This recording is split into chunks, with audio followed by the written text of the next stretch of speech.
भैया चंड, हाँ ये देखो शिखर पर महल। हाँ, जैसा मोहासुर ने वर्णन किया था वैसा ही है ये कौशिकी का महल।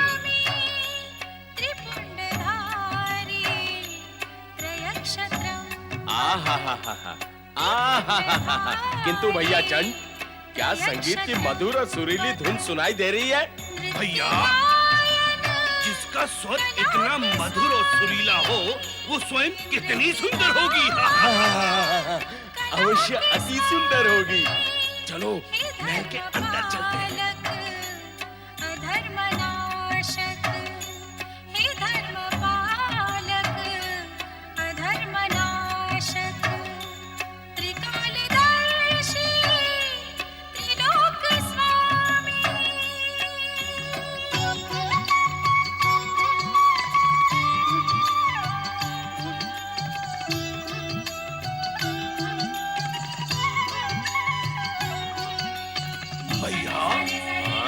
महल के सारे द्वार बंद हैं। अंदर जाने का कोई मार्ग दिखता ही नहीं। अब हम क्या करें? कुछ ना कुछ तो करना ही पड़ेगा। कुछ ना कुछ? क्या? मैं एक पग मार के द्वार को तोड़ देता हूँ। नहीं नहीं, सुंदरी के द्वार का स्वागत पग से नहीं। हम ही करेंगे।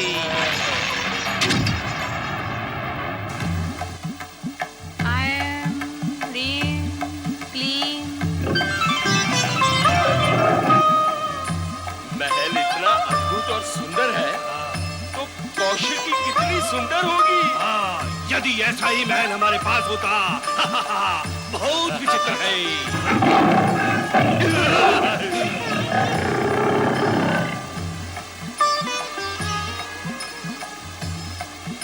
तुम दोनों का नाम चंडमुंड है ना?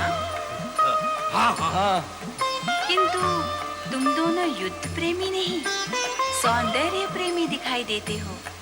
हमारे इस कौशिकी महल की शोभा और भव्यता देखकर तुम दोनों प्रसन्न दिखाई देते हो। आप तो अद्भुत हैं। आपके सौंदर्य के सम्मुख सब कुछ व्यर्थ है।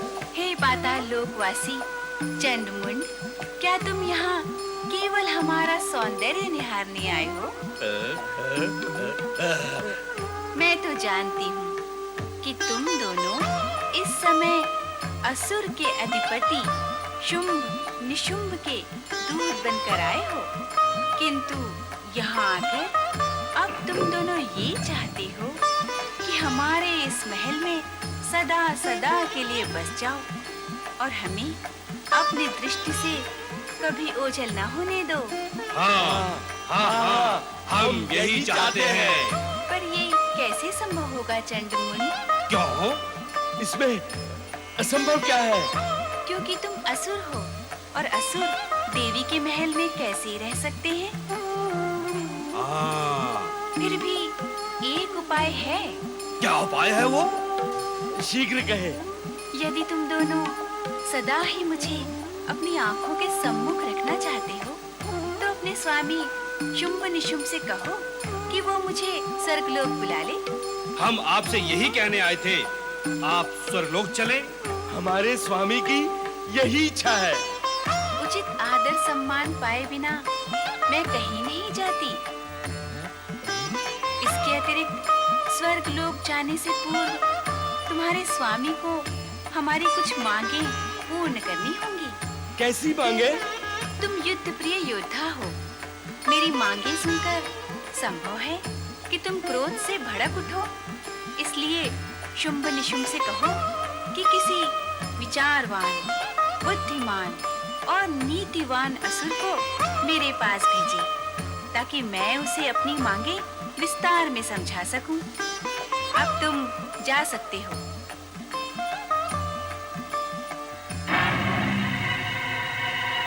मेरी इच्छा के बिना यहाँ कोई एक पल भी नहीं रह सकता।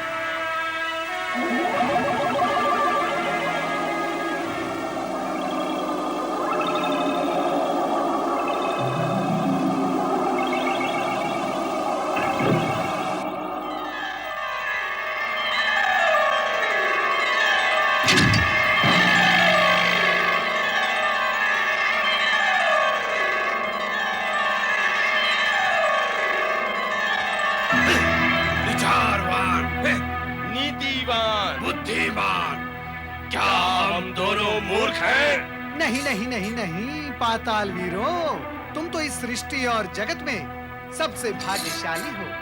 अरे आपको तो देवी कौशिकी के महल के अंदर प्रवेश मिला है। मुझे देखो, मुझे देखो, मैं तो देवी कौशिकी के महल के बाहर खड़े रहकर ही उनकी धुन पर झूमता रहता हूँ। कौन हो तुम? कहाँ से आए हो तुम? अरे उतावले क्यों हो रहे हो? इस बात का ज्ञान तो आपको अवश्य हो ही जाएगा। और हाँ, अपने स्वामी से मेरा ये संदेश अवश्य देना, शुंभ निशुंभ से, कि माता कौशिकी को प्राप्त करने का स्वप्न ना देखे, अन्यथा अन्यथा अन्यथा क्या? अन्यथा उनका जीवित रहना असंभव हो जाएगा। यही नारद का संदेश है, दे देना। इस विचित्र प्राणी के संदेश पर ध्यान न दें। हमें कौशिकी का संदेश स्वामी शुंभ निशुंभ तक पहुंचाना है। हाँ, आओ चले। स्वर्गाधिपति दैत्य शिरोमणि शुंभ निशुंभ की जय हो शुंभ निशुंभ की प्रणाम। अरे धूम्रलोचन, तुम कहाँ थे अब तक? अपनी कंदरा में। क्यों?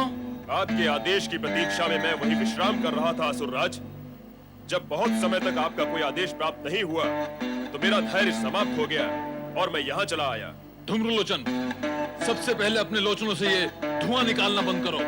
अपनी शक्ति का प्रयोग तुम युद्ध भूमि में किया करो। ऐसा ही होगा दैत्यराज निशुंभ। धूम्रलोचन, आसन ग्रहण कीजिए। आश्चर्य असुरराज, आश्चर्य। कैसा आश्चर्य? असुरराज, ये सभा में शमशान जैसी शांति क्यों छाई हुई है? धूम्रलोचन, हम चंडमुंड की प्रतीक्षा कर रहे हैं। चंडमुंड? ये चंडमुंड कौन है? मैं पहली बार इनका नाम सुन रहा हूँ।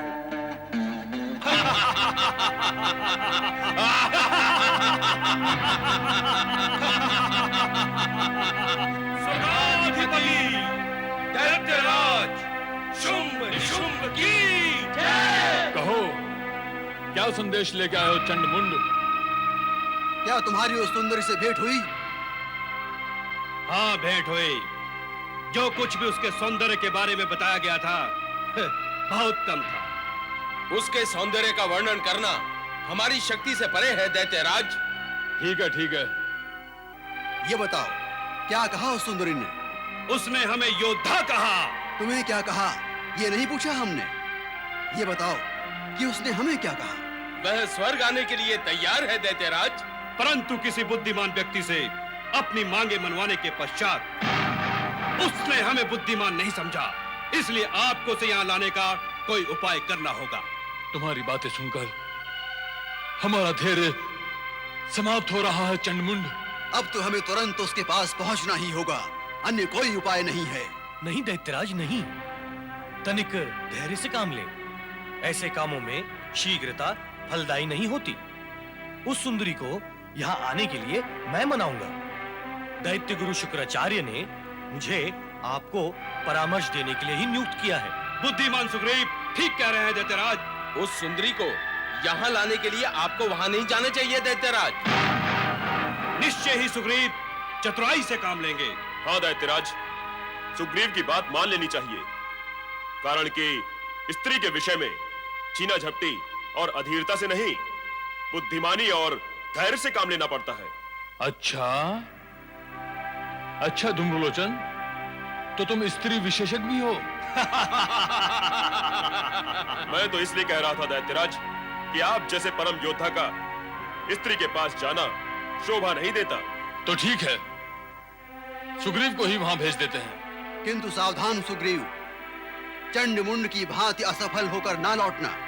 जो आज्ञा दैत्यराज। माँ जी की जय हो। परमपिता, बहुत समय से आपके दर्शन करने के लिए नहीं आ सका, इसलिए क्षमा याचना करता हूँ। नारद, ब्रह्मलोक में तुम्हारे परमपिता ब्रह्मदेव के अतिरिक्त तुम्हें किसी अन्य उपस्थिति का ज्ञान नहीं है? तुमने यहाँ आकर मेरी ओर देखा तक नहीं? माता, मुझे क्षमा करना। देवी कौशिकी की धुन में मैं ऐसा खोया हुआ था कि आपकी वीणा की झंकार मुझ तक पहुंची ही नहीं। नारद सत्य ही कह रहे हैं देवी। कौशिकी का अलौकिक संगीत जो एक बार भी सुन लेता है उसे प्रयत्न करने पर भी भुलाया नहीं जा सकता। कौन है ये कौशिकी? मैं तो इसका नाम पहली बार सुन रही हूँ। देवी पार्वती से उत्पन्न कौशिकी के बारे में हम तुम्हें बता चुके हैं। आश्चर्य है तुम्हें इसका स्मरण तक नहीं रहा। क्षमा करे ब्रह्मदेव, मैं ये कहने के लिए विवश हूँ कि कौशिकी की चर्चा आज से पहले आपने कभी की ही नहीं। यदि ऐसा है तो हमें खेद है, किंतु तुम इतना उत्तेजित क्यों हो रही हो? शांत हो जाओ देवी, शांत हो जाओ। ऐसी छोटी सी बात पर तुम्हें रुष्ट नहीं होना चाहिए। आप दोनों का विवादपूर्ण संभाषण सुनकर मुझे आश्चर्य कम और प्रसन्नता अधिक हुई। प्रसन्नता? हम दोनों विवाद करें तो तुम्हें प्रसन्नता होती है? दूसरों को अप्रसन्न देखकर प्रसन्न होने वाला कभी सात्विक वृत्ति का नहीं हो सकता। ये तुम्हारी वृत्ति तामसिक से कब से हो गई नारद? नारायण नारायण, ऐसा कदापि नहीं है माता। आप शांत हो जाएं तो मैं कुछ निवेदन करूं कि प्रसन्नता से मेरा अभिप्राय प्रसन्नता जनक ही है, रोग जनक नहीं। सदा गंभीर रहने के कारण ब्रह्मलोक में कुछ स्पंदन तो हुआ, एक गूंज तो उठी। फिर पत्नी के रूठने के पश्चात पति द्वारा उसे मनाने का जो एक प्रयत्न होता है वो प्रसन्नता में वृद्धि करता है माता। नारद, सावधान, तुम मर्यादा की सीमा का उल्लंघन कर रहे हो। फिर तुम तो ब्रह्मचारी हो। पति पत्नी के बीच विवाद और प्रसन्नता के भाव से तुम्हें क्या प्रयोजन?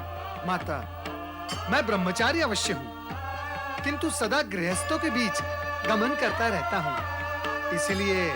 ठीक है नारद, अब तुम अपने यहाँ आने का कारण और प्रयोजन बताओ। अब रुष्ट होने की बारी मेरी है माता। भला ये क्या बात हुई? मैं जहाँ जाता हूँ मुझसे यही प्रश्न पूछा जाता है कि मेरे आने का प्रयोजन क्या है।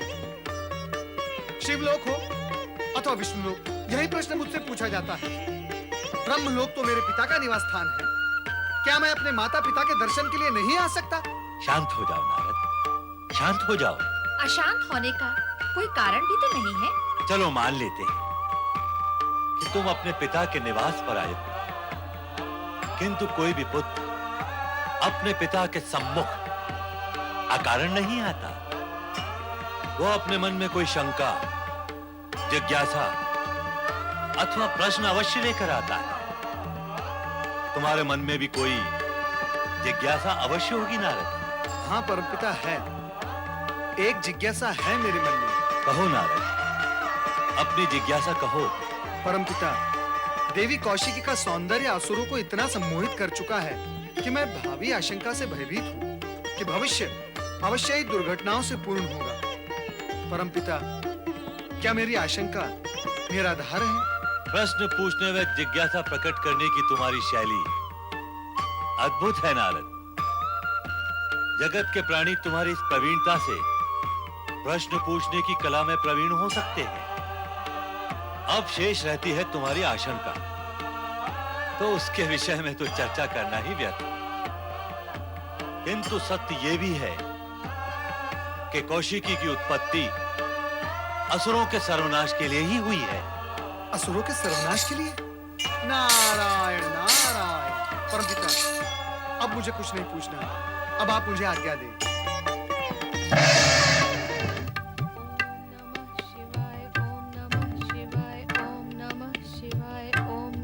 शिवाय ओम नमः शिवाय ओम नमः शिवाय ओम नमः शिवाय ओम नमः शिवाय ओम नमः शिवाय ओम नमः शिवाय ओम नमः शिवाय ओम नमः शिवाय ओम नमः शिवाय ओम नमः शिवाय ओम नमः शिवाय ओम नमः शिवाय ओम नमः शिवाय ओम नमः शिवाय ओम नमः शिवाय ओम नमः शिवाय।